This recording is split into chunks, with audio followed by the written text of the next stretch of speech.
Bon matin, ça va bien? Donc, le titre de mon message, ça devrait apparaître bientôt. Oui, c'est ça. Le titre, c'est Nous verrons Jésus. Euh, donc, il me revient le privilège de parler de cet aspect du ciel. Bien sûr qu'on va voir enfin Jésus face à face. Est-ce que vous avez hâte de voir Jésus au ciel? Hein? Je pense que tout le monde qui aime Jésus, on a donc hâte de enfin le voir, le toucher, qu'il n'y ait plus aucune barrière, puis qu'on soit vraiment là, face à face avec lui. Je ne sais pas si vous avez déjà imaginé ce moment-là où vous allez le rencontrer là, pour la première fois. Je sais que moi, je l'ai imaginé souvent. Des fois, j'imagine que je vais juste courir vers lui, puis je vais y sauter dans les bras. Puis d'autres fois, je lis comment ça se passe dans la Bible, puis je me dis, ah, peut-être que je vais juste m'effondrer à terre, puis que je ne serai même pas capable de le regarder. Je ne sais pas comment ça va se passer. Mais aujourd'hui, on va regarder ensemble une description de la gloire de Jésus qui vient de la Bible, mais aussi on va regarder des expériences de mort imminente. Euh, et ensuite, on va regarder c'est quoi notre réponse ou notre réaction à sa gloire, à ce qu'on va voir. Et aujourd'hui, vous allez devoir utiliser votre imagination, un peu comme dans les dernières semaines aussi, quand on parle du ciel. On a besoin de notre imagination. Donc, on va regarder, c'est sûr, dans la Bible, il y a quelques récits quand même de personnes qui ont vu la gloire de Dieu, qui ont vu Jésus, mais je voulais qu'on regarde celle dans Apocalypse 1, c'est l'apôtre Jean qui a vu Jésus, puis qui a vraiment eu une vision là, de Jésus dans toute sa gloire, qu'il était, c'est ça, au ciel avec lui. Là, je vois tout tourner dans vos téléphones, mais j'aimerais ça qu'on fasse quelque chose de différent ce matin. Non, mais c'est correct, là.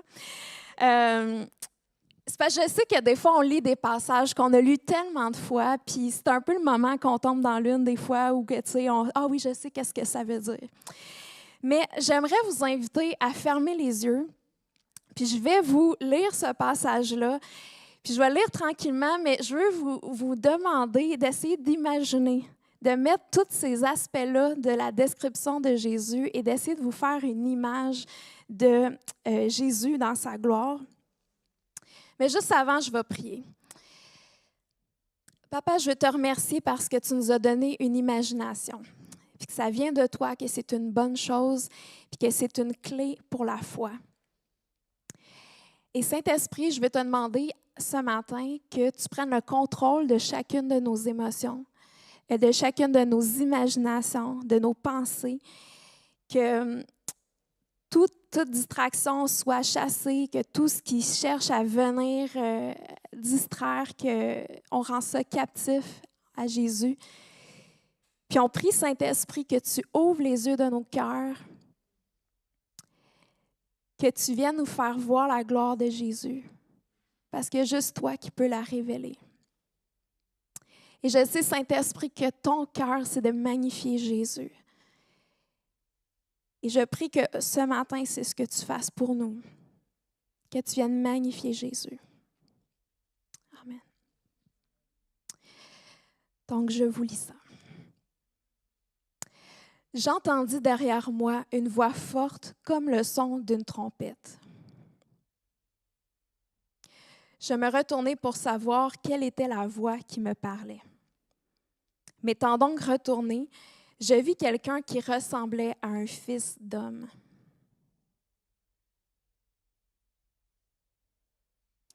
Il était habillé d'une longue robe et portait une écharpe en or sur la poitrine.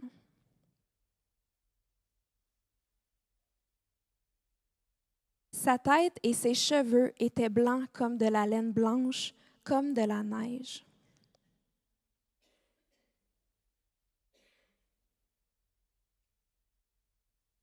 Ses yeux étaient comme une flamme de feu.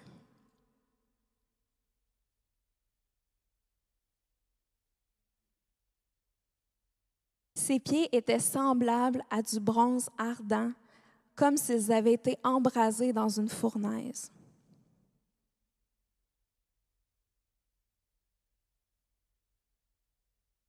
Et sa voix ressemblait au bruit de grandes eaux.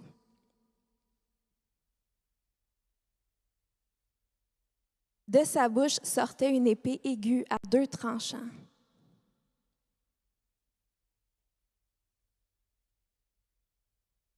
Et son visage était comme le soleil lorsqu'il brille dans toute sa force.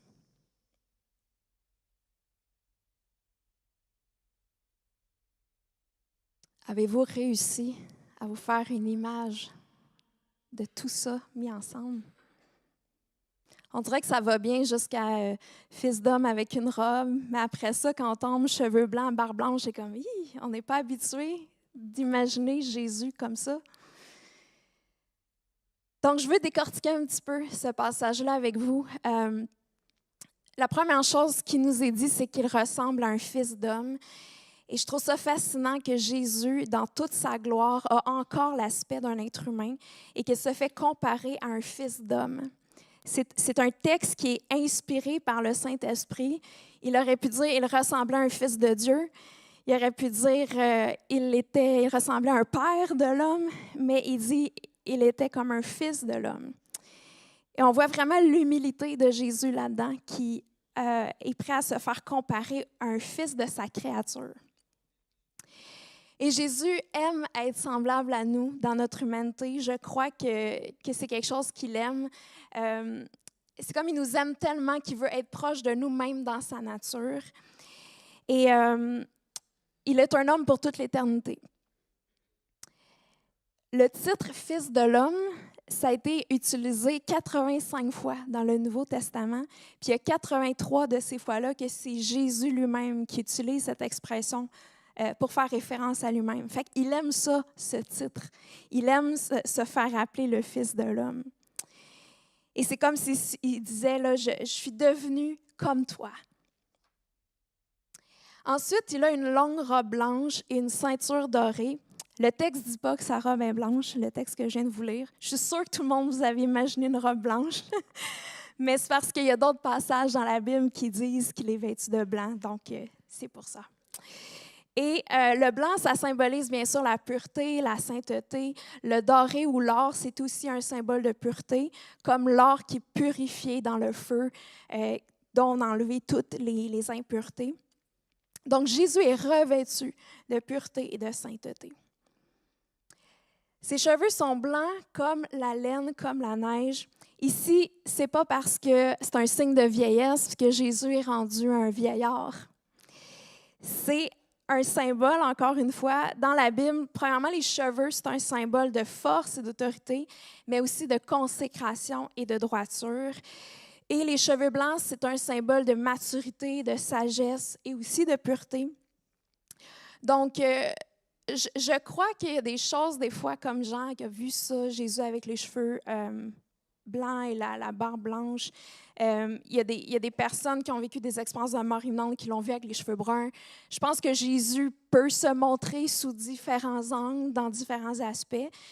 Mais c'est ça, ici, c'est comme s'il y a quelque chose de vraiment glorieux dans cet aspect-là. Ensuite, ça dit qu'il a les yeux comme des flammes de feu. On dit souvent que les yeux, c'est le reflet de l'âme, hein, que c'est une fenêtre qui sur le cœur. Et les flammes de feu, ça peut représenter l'amour ardent que Dieu a pour nous, le zèle que Jésus a pour chacun de nous. Puis c'est aussi le feu qui consume toute impureté, qui pénètre au fond d'une personne, dans le sens où il n'y a rien de caché en lui, devant lui. C'est vraiment comme un regard perçant. Ensuite, ses pieds sont comme du bronze ardent. Le bronze, c'était un métal précieux. Dans la Bible, ça représente le juste jugement de Dieu, mais aussi son sacrifice. Donc, on sait que Jésus, c'est pour toujours, c'est lui qui s'est sacrifié pour nous. Et ça représente aussi sa disposition à se tenir dans la souffrance, comme dans la fournaise, justement, avec nous et pour nous. Sa voix est comme les eaux. Je trouvais ça intéressant. Il y a un scientifique qui n'est pas chrétien de l'Université de Pennsylvanie qui a étudié l'effet des sons sur nous, sur l'être humain. Puis, il a découvert qu'un son, ça peut avoir seulement 2 effets. Soit c'est un son menaçant ou soit c'est un son calmant. Puis, il a dit que le son de l'eau avait un effet calmant, Mais non seulement ça, ça a le même effet qu'une personne qui nous dirait une parole réconfortante comme « n'aie pas peur ». Donc, la voix de Jésus, ça apporte le calme, ça apporte le réconfort. Et au début du passage que j'ai lu, sa voix est aussi comparée à une trompette. Puis je suis allée voir le mot trompette dans le grec, puis même la racine du mot trompette, ça veut dire remous, houle de la mer. Fait que c'est vraiment toute l'idée là, d'une vibration, d'un écho, d'un retentissement. Et c'est ça l'effet de sa voix sur nous. C'est comme ça résonne à l'intérieur, puis ça nous émeut. Ça me faisait penser un peu au son des vagues. Au début de l'année, je suis allée au Costa Rica. Yeah. Et pour se rendre à la plage, il fallait marcher dans la jungle. Fait qu'on ne voyait pas la mer comme pendant qu'on marchait dans la jungle, mais on l'entendait, par exemple. Puis je trouvais ça vraiment spécial que plus je m'approchais de la mer, plus le son, le grondement des vagues, plus qu'il était fort. Puis pour moi, ça faisait vraiment un effet comme impressionnant, là. C'est comme si on le sait que la mer, premièrement, c'est puissant. Que, tu sais, il y a des gens qui meurent dans la mer tellement que c'est fort, qu'on ne peut pas la contrôler. C'est immense, fait qu'on dirait que ça nous remplit d'un sentiment de petitesse. On se sent petit devant tout l'océan. Puis en même temps, bien, ça nous émerveille. Tu sais, on aime être à la mer, on aime voir la mer. Je pense que j'ai jamais entendu quelqu'un dire « Oh, moi, la mer, bof, là, je me suis tannée, puis je ne vais plus maintenant. » Tu sais. Je pense qu'on ne se tanne jamais de ça. Et c'est un peu la même chose avec la voix de Dieu, dans le sens que, oui, ça nous remplit un peu de crainte, puis d'émerveillement, puis même de sentiments de petitesse, parce que c'est puissant, mais en même temps, c'est beau, puis ça nous... on ne s'entend jamais d'entendre la voix de Dieu. Ensuite, ça dit qu'il a une épée qui sort de sa bouche. Ça, c'est assez spécial, imaginez ça. Mais c'est sûr que, tu sais, il y a une symbolique là-dedans. D'ailleurs, le mot en grec pour tranchant de l'épée et pour bouche, c'est le même mot. Fait qu'il y a vraiment un jeu de mots ici. Et bien sûr, ça m'a fait penser au verset dans Hébreux 4:12. Là, je vous lis dans la version Parole vivante. Ça dit « Car la parole de Dieu est pleine de vie et de puissance. Elle reste toujours en vigueur. Elle est plus incisive qu'aucune épée à double tranchant. Elle pénètre jusqu'au profond de l'être, articulation et moelle de notre vie intérieure, jusqu'à la ligne de séparation entre la vie de l'âme et celle de l'esprit. Elle discerne et révèle les sentiments et les penchants du cœur. Elle juge les pensées et les intentions les plus secrètes. » Donc, tout ça, ça nous parle de l'efficacité, de la précision, la puissance et l'autorité de la parole qui sort de la bouche de Jésus.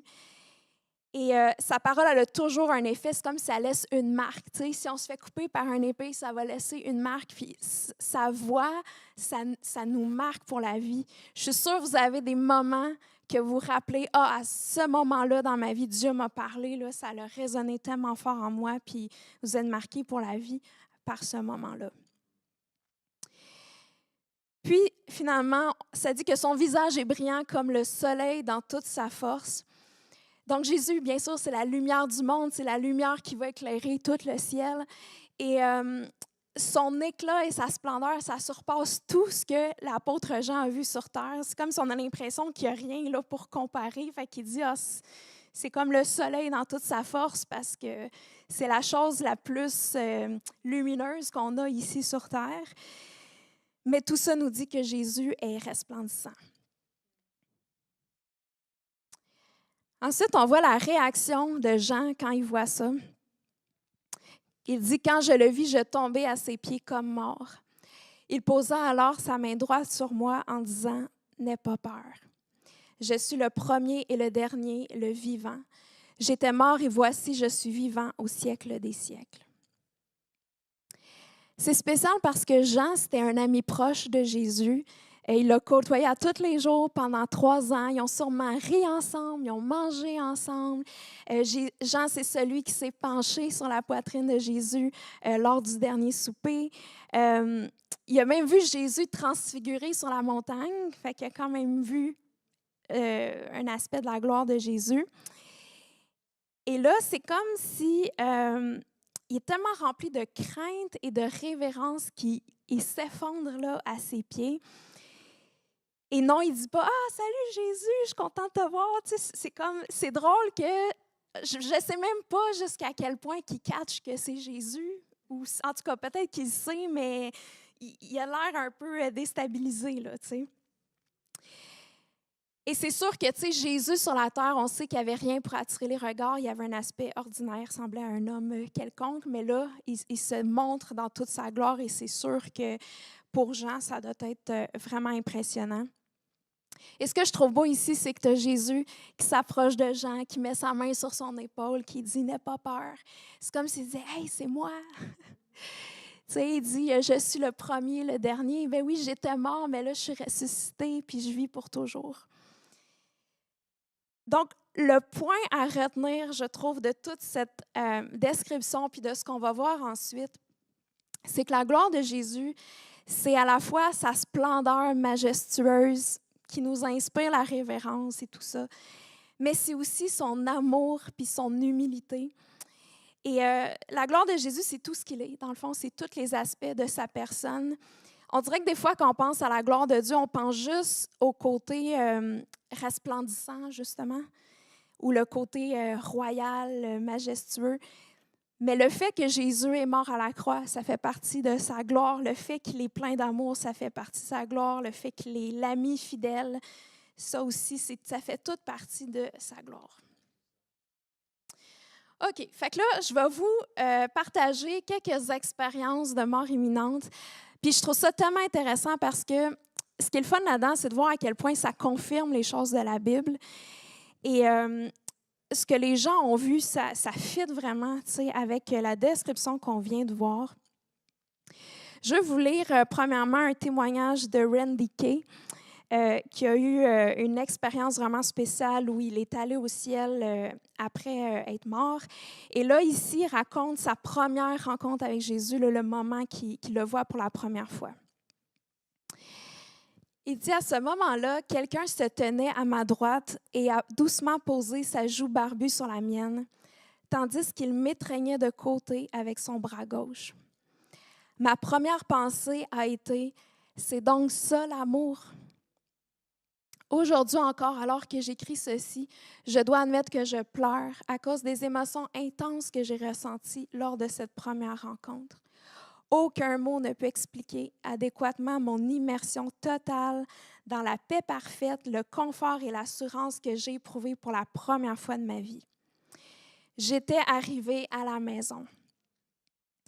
Plus important encore était le sentiment submergent et unique d'être en présence de l'amour en personne. Ce n'était pas l'amour en tant qu'émotion ou sens, c'était le sentiment d'être rempli d'une immense gratitude et d'un désir d'aimer Dieu et tout le monde en retour. La véritable source de l'amour est Jésus et toute la composition du ciel est imprégnée d'amour. Au début, j'avais envie de me détourner. Je ne me sentais pas digne de contempler son visage, mais il m'a pris le menton pour que je tourne la tête bien en face de son visage et j'ai regardé dans les yeux de l'amour. Il ressemblait aux couleurs de l'océan, bleu, gris, brun et vert. Une lumière brillante émanait de lui et se reflétait dans ses yeux comme la lumière du soleil éclate à la surface de l'océan en vagues de couleurs. Et ça, c'est très représentatif de beaucoup de personnes qui ont vécu une expérience de mort imminente. Ce qui les frappe au début, là, c'est vraiment l'amour indescriptible, un amour tellement fort qu'ils ressentent de Jésus. Je trouve ça aussi intéressant qu'ici, il parle des yeux. C'est drôle parce que j'en ai lu tellement là, des expériences de mort imminente, puis c'est comme personne dit la même chose pour la couleur des yeux. C'est comme ses yeux changent de couleur ou quelque chose. Fait qu'on ne pourra pas mettre le doigt là-dessus. Mais en même temps, c'est fascinant parce que c'est toujours, les gens disent, ah, c'est des yeux remplis d'amour et de lumière et tout ça. Puis un autre passage qui était vraiment intéressant, c'est que plus tard dans son expérience au ciel, il a vu Jésus sous un autre angle. Fait que je vous lis. Ça dit, mes yeux se sont tournés vers Jésus qui a émergé de la Trinité et a commencé à descendre. Pendant qu'il marchait, une armée d'anges chérubins le suivait. L'un d'eux tenait un cheval blanc à côté de Jésus, qui montait l'animal musclé paré d'une selle d'or. Jésus portait une arbalète garnie d'or et de rouge, ainsi qu'une couronne de roi décorée de plusieurs joyaux. Sa barbe et ses cheveux blancs s'harmonisaient avec la blancheur éclatante de sa robe. Donc, c'est intéressant qu'ici, il l'a vu plus dans son aspect de roi, avec sa couronne pleine de joyaux, ses cheveux blancs et sa barbe blanche. Il l'a vu vraiment une autre facette de Jésus. Ensuite, il y a un autre témoignage, c'est de Ian McCormack. Quand il avait 20 ans, il a été piqué 4 fois par une méduse venimeuse. Il est mort. Pendant ça, il faisait de la plongée et tout ça. Là, il est mort, il s'est retrouvé devant Jésus. Puis il faut savoir que c'est un gars de 20 ans qui était athée, qui ne connaissait pas la Bible, ni rien de ça. Et voici ce qu'il a dit. Au centre de la lumière se tenait un homme dont la robe d'un blanc éblouissant descendait jusqu'aux chevilles. Je pouvais voir ses pieds nus. Les vêtements n'étaient pas faits d'étoffes fabriquées par l'homme, mais ressemblaient à des vêtements de lumière. En levant les yeux, j'ai vu la poitrine d'un homme, les bras tendus comme pour m'accueillir. J'ai regardé vers son visage. La lumière était si brillante qu'elle semblait 10 fois plus intense que la lumière que j'avais déjà vue. En comparaison, le soleil paraissait jaune et pâle. Je savais que je me trouvais en présence du Dieu Tout-Puissant. Personne d'autre que Dieu ne pouvait ressembler à ça. Donc, c'est intéressant que lui aussi, il parle de cette lumière plus brillante que le soleil et à quel point il était resplendissant. Une autre femme musulmane aussi qui ne connaissait pas du tout la Bible a eu une vision de Jésus, puis elle a dit la voix de Jésus était comme de puissantes eaux, à la fois puissantes et apaisantes. C'est spécial parce qu'elle n'avait pas ce vocabulaire, elle ne connaissait pas la Bible, puis pourtant, c'est ça qui lui vient en tête comme description. Tous ceux qui ont vécu une expérience de mort imminente disent qu'ils ont été tellement submergés de l'amour de Jésus qu'ils ne voulaient pas partir, ils ne voulaient pas le quitter. Même il y avait des mères de famille avec des jeunes enfants qui étaient comme « Ah, tu sais, je sais qu'il faut que je retourne pour m'occuper de mes enfants, mais je voudrais rester. » Fait que c'est vraiment là, ils se sentent aimés au-delà de ce qu'ils auraient pu imaginer. Il parle aussi du sentiment d'être comme à nu devant Jésus, de rien pouvoir lui cacher, comme si, quand on parlait là, des yeux perçants, qui voient jusqu'au fond de notre âme, ils se sentent comme ça, comme s'ils ne peuvent absolument rien cacher à Jésus, mais en même temps, ils ne se sentent pas jugés ou condamnés. Ils se sentent aimés et acceptés. C'est comme s'ils disent qu'ils ont même envie de tout partager à Jésus puis de tout lui dire. J'ai une autre description ici, en fait 2 autres descriptions qui parlent de l'amour de Dieu. Un homme qui s'appelle Dean, il a dit « Jésus est plus beau, plus merveilleux et plus glorieux que je ne saurais l'expliquer. Tout en Jésus est amour. Son amour pour toi est si personnel qu'il semble n'être que pour toi. Tu te rends compte qu'il a toujours pris soin de toi et qu'il continuera à le faire. C'était comme si j'étais la seule personne qu'il aimait dans toute sa création. Je savais qu'il en aimait d'autres, mais j'avais l'impression d'être le seul. » Quelqu'un d'autre a dit aussi quelque chose de semblable. Il parle des yeux de Jésus. « J'ai fait l'expérience que ses yeux sont profonds et pleins de vie. Je pourrais me perdre dans ses yeux et ne jamais vouloir en sortir.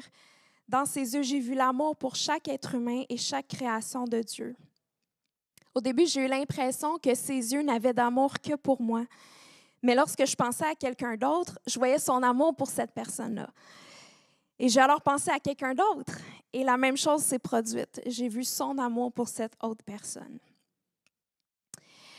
Donc, ce qui est fascinant, c'est de voir qu'il y a des centaines de personnes, incluant des enfants, des personnes aveugles, des gens de d'autres religions, qui décrivent tous ce même homme de lumière, les cheveux mi-longs avec une barbe, une robe d'un blanc éclatant, avec une ceinture d'or, les yeux perçants qui voient jusqu'au fond de l'âme, mais qui t'attirent par une chaleur et un amour magnétique.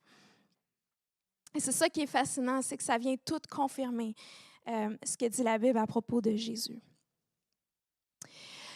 Est-ce que vous vous rappelez quand on vous a distribué des petits cartons là, pour savoir c'est quoi vos questions sur la vie après la mort? Une des questions qui avait été posée, c'est combien d'interactions on va avoir avec Jésus au ciel?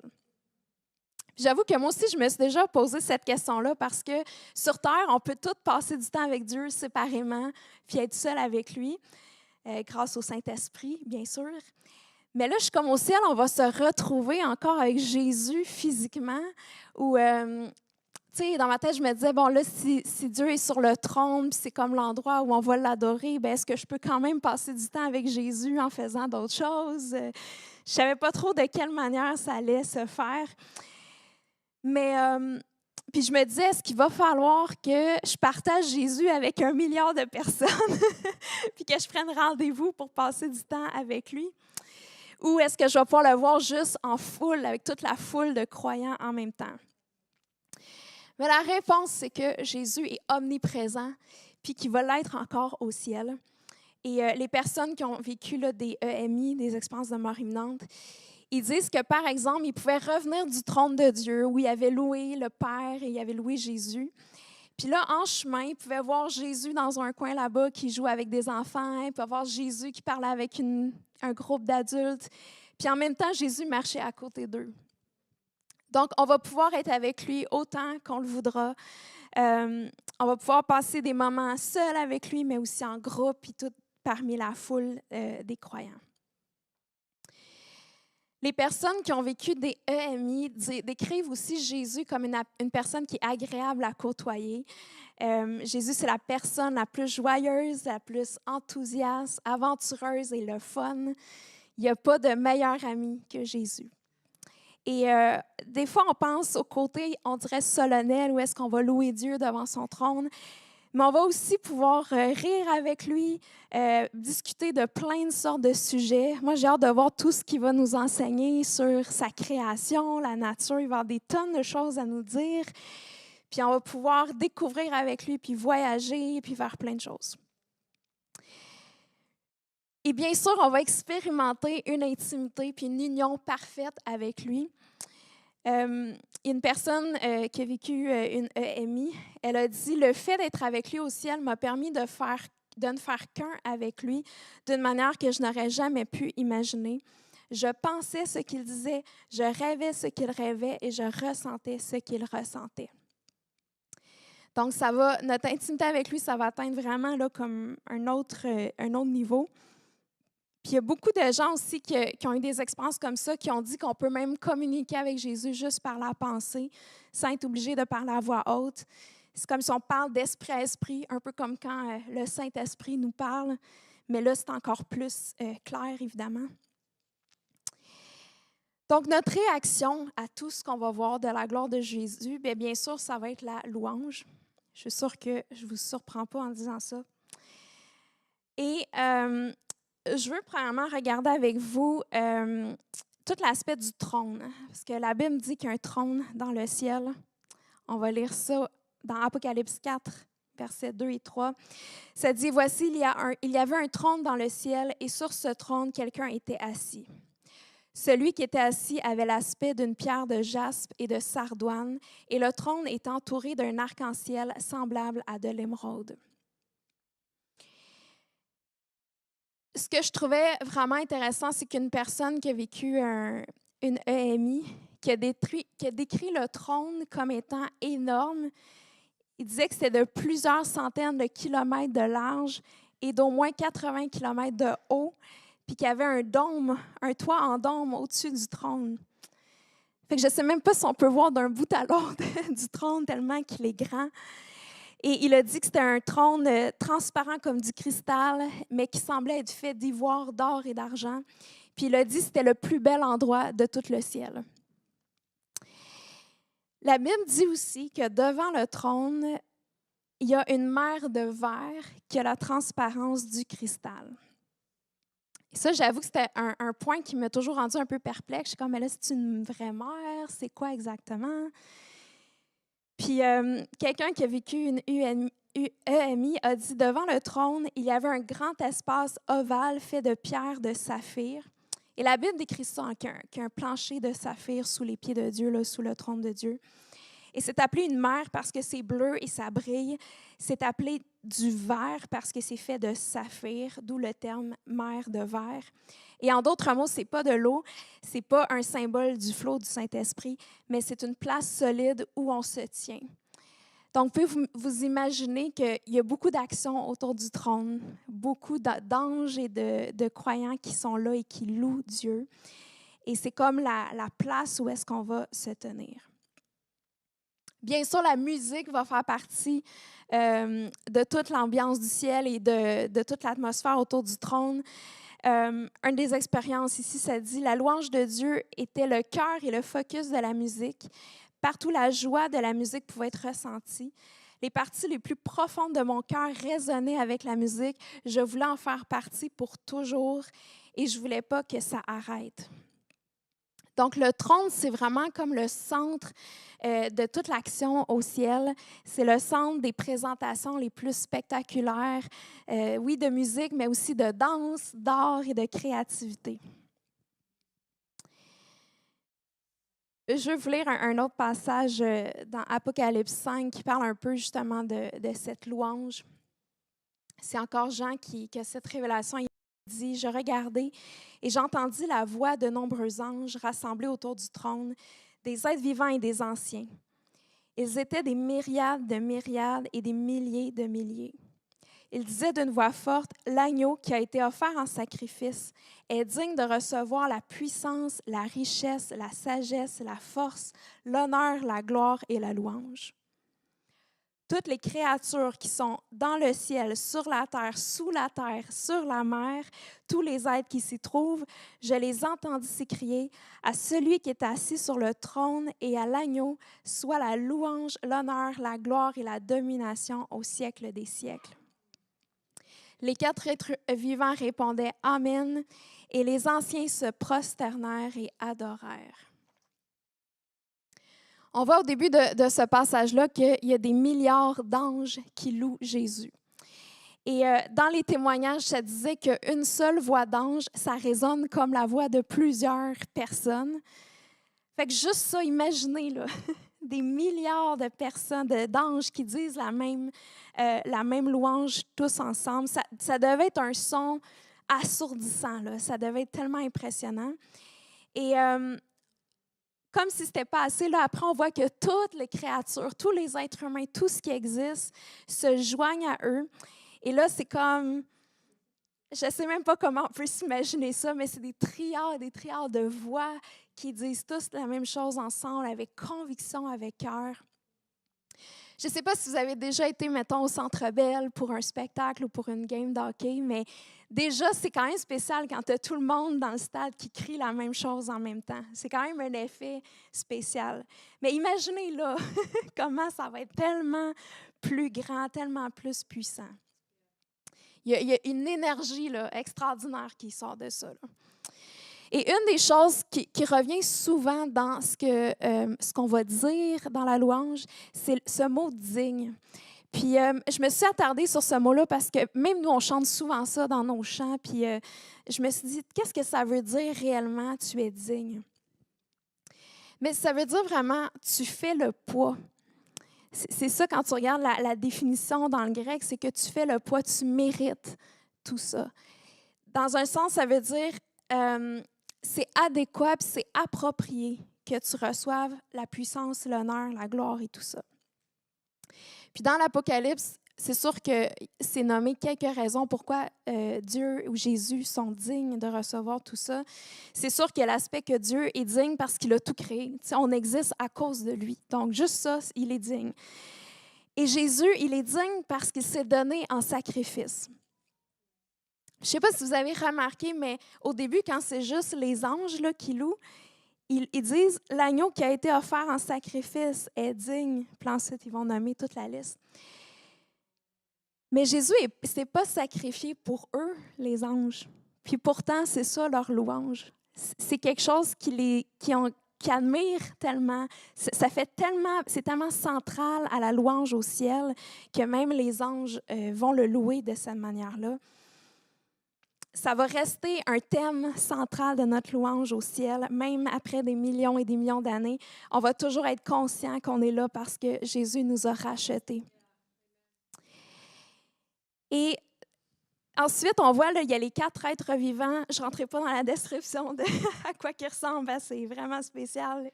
Et là, c'est même au-delà de ma compréhension, là. Mais en tout cas, les 4 êtres vivants disent « Amen ». C'est comme s'ils disent « Ouais, c'est vrai ». Et là, les anciens lui rendent hommage, se prosternent devant lui. C'est comme s'il y a une explosion de louanges. Tu sais, il y a les anges qui commencent à louer. Après ça, il y a toutes les créatures. Après ça, il y a les 4 êtres vivants. Après ça, les anciens se prosternent. C'est comme si tout le monde doit le louer. C'est vraiment une réaction en chaîne qui se produit. Je ne sais pas si ça vous est déjà arrivé de regarder quelqu'un louer Dieu avec tellement de passion que ça leur ranimé quelque chose en vous, de dire hey, « moi aussi, je l'aime, Jésus. Hey, moi aussi, j'ai envie de louer. » Ou juste quand tu entends quelqu'un parler de Jésus, là, quelqu'un qui l'aime vraiment, puis là, tu es comme « Ah oui, moi aussi, je l'aime. » Puis là, ça réveille quelque chose en nous, puis ça nous amène à vouloir le louer. Bien, la louange au ciel, elle est omniprésente.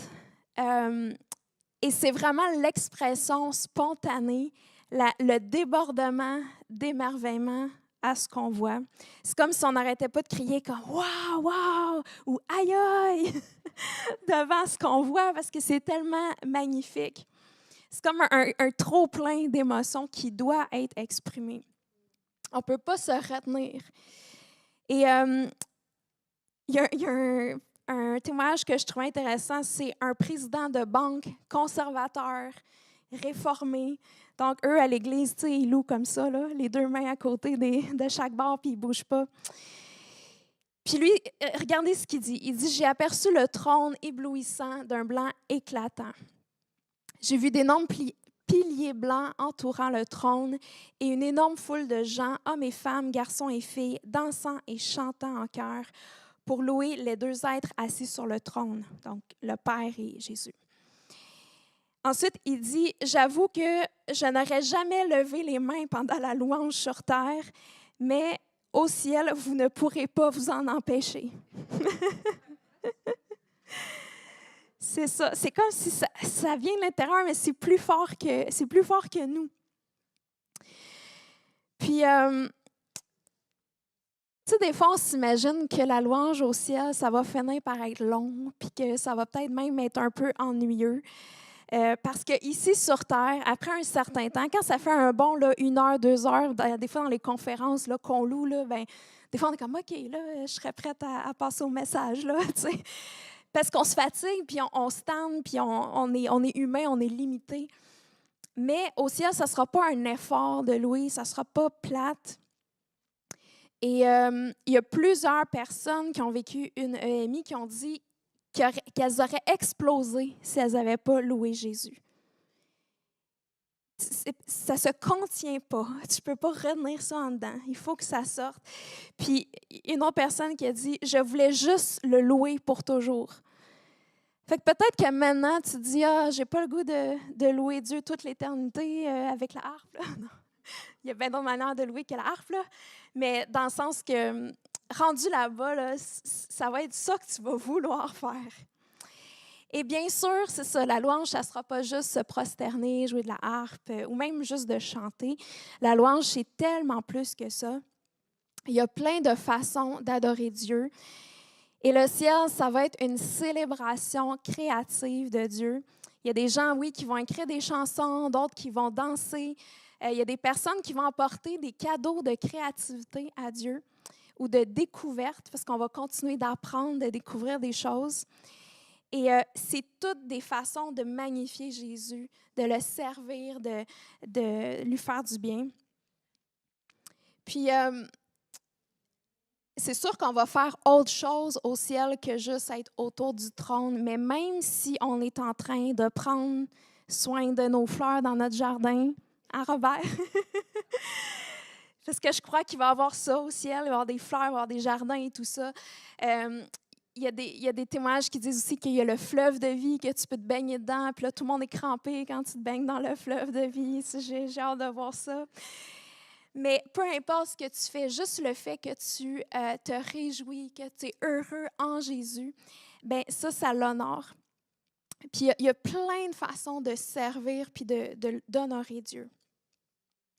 Et ça me faisait penser à cette citation de John Piper, peut-être vous l'avez déjà entendue. Il a dit « Dieu est le plus glorifié en nous lorsque nous sommes le plus satisfaits en lui ». Et ça veut dire que juste le fait d'apprécier sa présence dans la journée, alors qu'on fait nos activités, nos passe-temps, juste le fait d'être heureux en lui, d'être dans la joie, d'être reconnaissant, tout ça, c'est une manière de glorifier. Même quand j'aime mon prochain, quand j'aime les autres, c'est une manière de l'adorer. Donc, et je trouve que ça, c'est vraiment un point important, même pour nous, dès maintenant, que la louange, oui, c'est sûr qu'on aime la musique, on aime chanter. C'est le fun, puis ça fait partie de... C'est une expression de louange qui revient beaucoup dans la Bible, je pense que c'est important. Mais il y a tellement plus de manières de louer Dieu. Puis dans toutes nos passions, nos talents, ce qu'on fait, on est toujours en train de faire monter vers Dieu une louange. Donc j'espère que ce qu'on a vu aujourd'hui, de la gloire de Jésus, puis de la louange au ciel, mais que ça va influencer la manière dont vous louez ici sur terre, la manière dont vous imaginez Jésus, dont vous imaginez le ciel. Donc, on peut peut-être prier juste en terminant. Vous pouvez vous lever avec moi.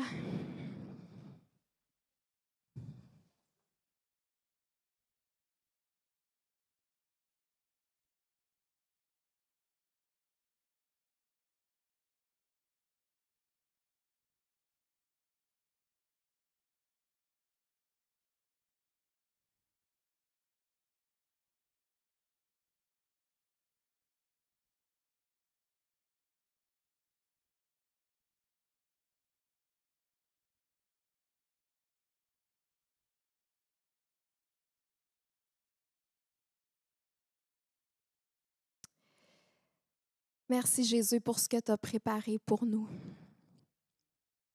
Merci tellement de nous avoir ouvert les portes du ciel, les portes de ta présence. Le ciel, c'est toi, c'est de te connaître. C'est d'être dans ta compagnie, dans ta présence. Et merci que nos yeux te verront.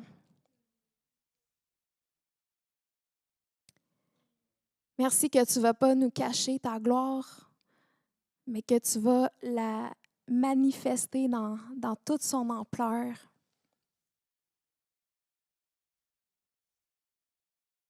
Merci que depuis le début, c'était ton désir qu'on puisse voir ta gloire, qu'on puisse te contempler. Merci parce qu'on a été créés pour ça.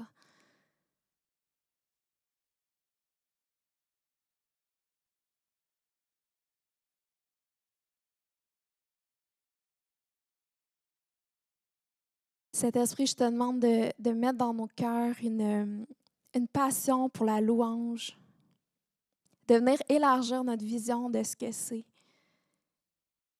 Que dès maintenant, on puisse te louer de toutes les centaines de manières qu'on peut te louer au ciel.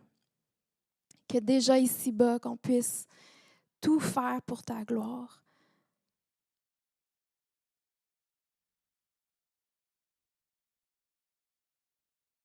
Je prie, Saint-Esprit, que tu continues de manifester la beauté de Jésus pour chaque personne ici. Que le ciel devienne de plus en plus réel pour nous.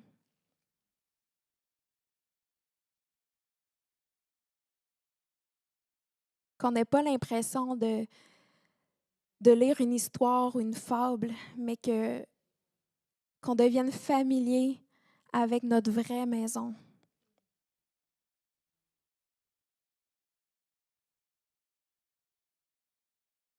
C'est c'est à cet endroit qu'on appartient. On appartient à ta présence, on appartient au ciel, Seigneur. On est des citoyens des cieux.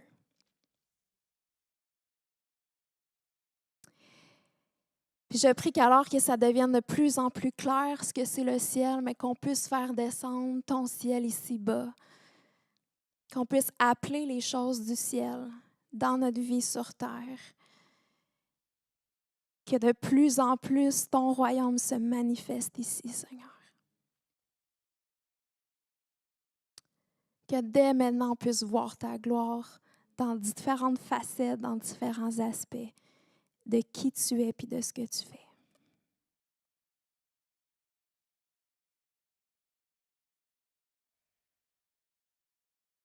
Amen. Donc, passez une bonne semaine.